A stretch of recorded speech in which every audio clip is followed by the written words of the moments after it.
The humble sheep, second only to the cow when it comes to prime fantasy victimhood. More often than not, you will see the inclusion of farm animals such as these only in the context of being eaten. Sheep are swept away in great numbers by dragons, who leisurely take their pick. Now, this works for most settings, as not something many really think of, but I can't help but see this as unsustainable. In a world where predators like dragons are common, a sheep is a sitting duck. Herds will be demolished unless, that is, they evolve. I'm Sawyer Lee, and welcome back to the Dragonslayer Codex.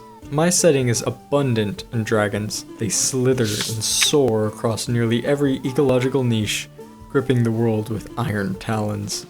Their presence is felt so strongly that animals adapt to their very existence. Plants center their reproductive cycles around the burning of dragonfire, and humans must live underground. For the sheep, this is no different. So, in a world where dragons are so common, what does the domesticated sheep look like? Strange, that's what. Called the mutton buck, this is an animal bred for space efficiency. They stand near vertically, taking up as little space as possible. Mutton buck come in various coats, most common being a ginger red on males and a black or tan pattern on females. Males grow horns and occasionally headbutt their rivals. However, many of their wild instincts are subdued in the pursuit of perfect domesticated body plans. The only instinct they do possess is escape. When startled, mutton buck will run to the nearest source of cover and cram together like sardines, making them especially easy to house. Speaking of, a mutton buck's stable is quite interesting. As seen in this cross-section illustration, the structure is carved into the ground, with various tunnels leading back to the main undercity. This ensures no ranch hand is vulnerable on the surface. Given the mutton buck's strange anatomy, they struggle to bend over and graze. Hanging vegetation is suspended by farmers and cycled throughout the day to meet their needs. As you may have noticed, the caged roof is far from conspicuous. Painted bright and patterned tightly, it unnerves local dragons who may swoop in to investigate the strange smells, who are then thrown off by the tight, repeating patterns. This weakness is also why you'll see various prey animals develop similar traits, and human cultures dress with patterned clothing. As they are so highly specialized for this specific purpose, this type of sheep fares poorly in the wild, where they often trip, huddle, and seek shelter in all the wrong places. They reproduce quickly, however, and can manage the loss enough to be found across a strangely huge swath of land, and used in various tribes. This may seem like a weakness, but the mutton buck fares better in this dragon-run world than any normal domesticated sheep would, although leaning heavily into their role as a farm beast, symbiotic with humans. However, not all sheep are as silly.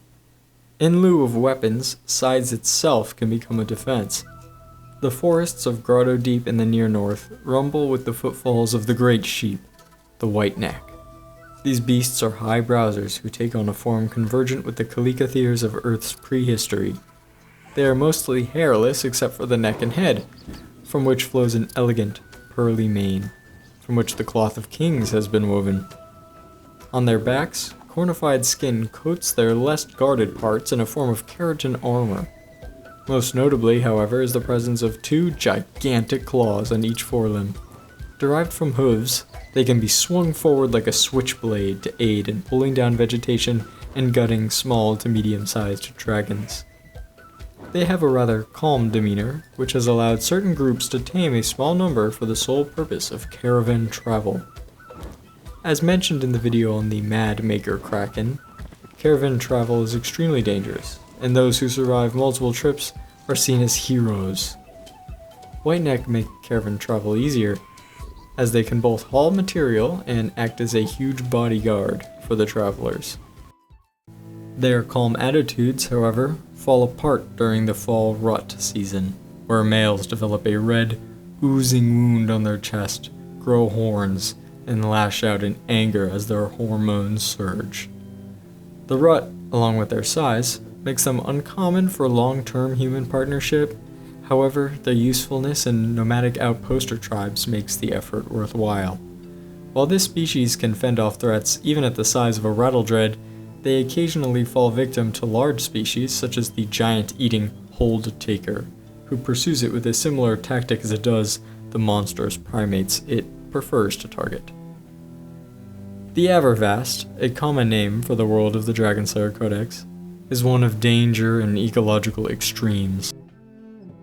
Even the humble sheep could not resist the evolutionary urge that pressures everything that lives here, turning it both into a symbiotic hive friend and a monolithic titan. I want to thank my patrons for making this possible. I've been swamped with book fulfillment, hence the delay in a video, and they make it possible for me to do this in the midst of all this chaos. Thank you especially to my top patrons listed here. If you're interested in joining the ranks and getting cool merch, link in bio. I'll see you guys in the next video. Until next time.